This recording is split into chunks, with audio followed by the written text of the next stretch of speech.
A little bit of unusual activity in the markets today as we avert a disaster on Wall Street, but we're not out of the woods yet. We'll talk about it all as we explore.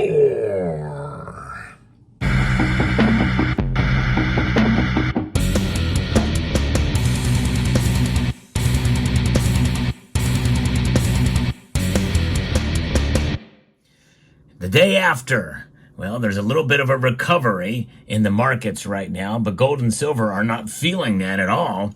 I did an unusual market watch on Monday night, watching what happens with the Nikkei and also with gold and silver. And they tried to recover a little bit, but it didn't last long, and they started to fall again. Now, the drops that we're seeing today are not huge, but they are a little unusual considering that gold and silver, as I record this video right now, are falling at exactly the same pace. What does that mean? That is unusual. Usually when gold falls, silver tends to fall even more. It's a volatile market and silver is a more volatile metal. But indeed, right now, that is not the case. It appears that gold and silver are falling at exactly the same pace, 0.94% right now. Now, that will change more than likely as the markets will be closing in moments.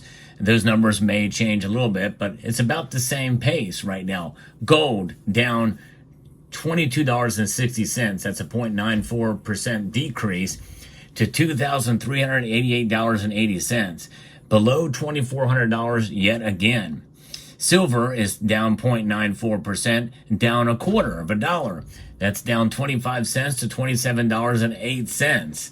They got hit harder earlier in the day when gold dropped to $2,381. Silver was below $27 again.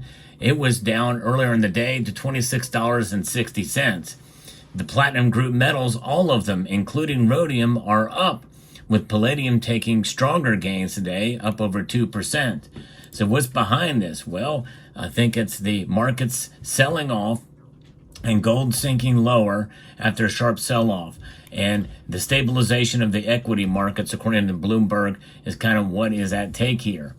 Gold continues its march lower on Tuesday, while global equity markets steadied after the previous day's rout. Spot bullion was down about 1%, falling after U.S. data showed a June trade deficit of $73.1 billion.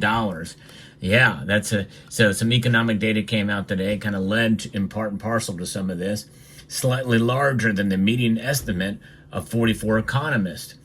The drop follows a 1.3% fall on Monday amid broader market chaos.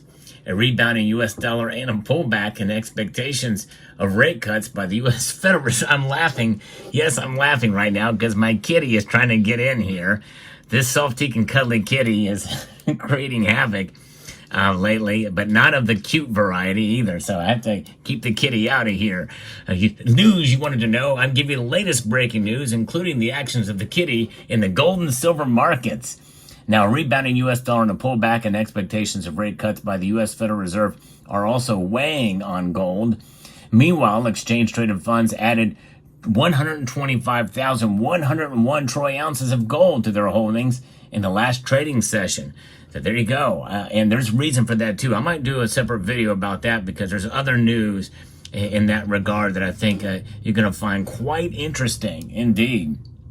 Monday's market chaos likely put pressure on traders to liquidate some gold positions to cover margin calls on other assets. Those are the kind of things that are happening in the markets. That a lot of this, sometimes we miss that and see what's happening with margin calls and other factors that could weigh in on gold and silver prices. But we also have to look, we cannot forget about what the dollar index is doing. The dollar index is recovering, as are all the other markets. The Dow Jones Industrial Average up over 378 points. The NASDAQ up 241. S&P up 75. And the dollar index is up 0.05% to 102.92. Still suffering compared to where it was just days ago, well above 103. And it wasn't that long ago when it was 104. The dollar is gaining strength. The Nikkei has recovered all but 2% of its losses from the day before, up 10% now. So that is a crisis averted there, or is that another form of manipulation? I'd love to hear your thoughts on that. But yes, and we are potentially could be headed for more economic trouble down the road. And this is just a big crack. Could there be more? I think it's quite possible we could see more pain in the markets. So don't rule that out, folks. It's not over yet. Just like when we saw several of the bank failures, well, more could come down the pike. In fact, the Federal Reserve has pretty much said, in fact, they've come right out and said, expect more bank failures. And we see that, coupled along with another stock market hit. Then it's going to be a bad situation for sure. Now, bullion hit an all-time high just a few weeks ago. That's gold talking about there. And despite its recent declines, it's still up more than 15% so far this year. And then silver is up, by the way, probably close to 13% right now, given where the numbers are. Expectations of rate cuts by the Fed, traditionally seen as supportive for non-yielding gold, and buying by central banks are among the key price supports. No question for that for gold. And they were dragged down by the general panic mood on the markets at the start of the week, according to a Tuesday report from Commerce Bank. Along with overblown expectations of Fed rate cuts, some of them still say that there should be an emergency meeting for them to cut rates. And I wouldn't agree with that at all. But, panic, if you want to talk about sending the markets into panic, that would probably do it right there. Because that would show they have no control whatsoever. It just would show their cards completely, in my opinion, which is why they likely are not doing it in spite of some calls for that to take place. Yeah, crazy. And so fascinating indeed. That's the report there. But it's interesting. When we see what's going on, there's a lot of unknowns. There's a lot of things that have happened that we've not been able to predict the timing on this year. I still am bullish for silver, and I still think probably gold has got a lot of strong support, and this dip for gold especially, I think, provides a buying opportunity. And for silver, I think it means that there's some pain that could still continue to be felt.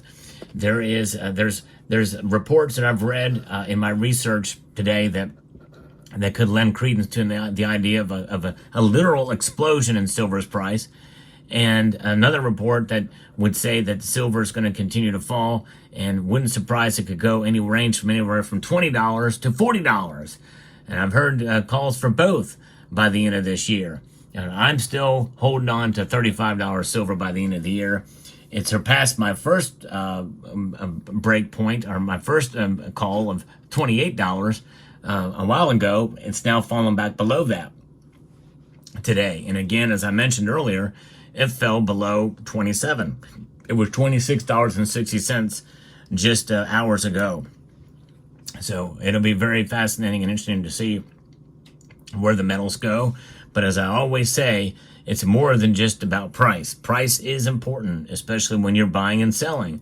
But if you're holding the metal, we shouldn't give two rat poopies about where the price of gold and silver are, because we know in the long term they're going to preserve our wealth. And that's what it's about, folks. It's about wealth preservation in the end. Sooner or later, it's all going to even out. And that's what stacking is about. It's about an insurance policy against the economic insanity that we find ourselves in. And it's also about just this idea that we are indeed in a situation, in a place where they will prove themselves. And really they have. If you look through the course of time and look at a chart, they prove their worth. A 100-year chart especially makes it abundantly clear for anybody who has any elementary analytical skills. But the weird market, the weird thing today with gold and silver is moving at the same pace. You just don't see that very often, that's for sure. Silver, being more volatile, tends to fall even more when gold falls, and rise even more when gold rises. But weird is the word of the day, weird of the political season for sure. as the gold to silver ratio is at 88.5. And we're seeing political parties making the weird political talk. That's political talk now. Weird, weird, weird. Everything is weird. So that's what's going on. And now I can say we can slam gold and silver for being weird today. What do you think of that? Fun times. So let me know what your thoughts are with these market conditions happening today. I hope you found this video informative, insightful, and educational. And I would like to extend a multitude of gratitude to each and every single one of you for taking the time to watch this video, and to encourage you to please rate, share, comment, and subscribe.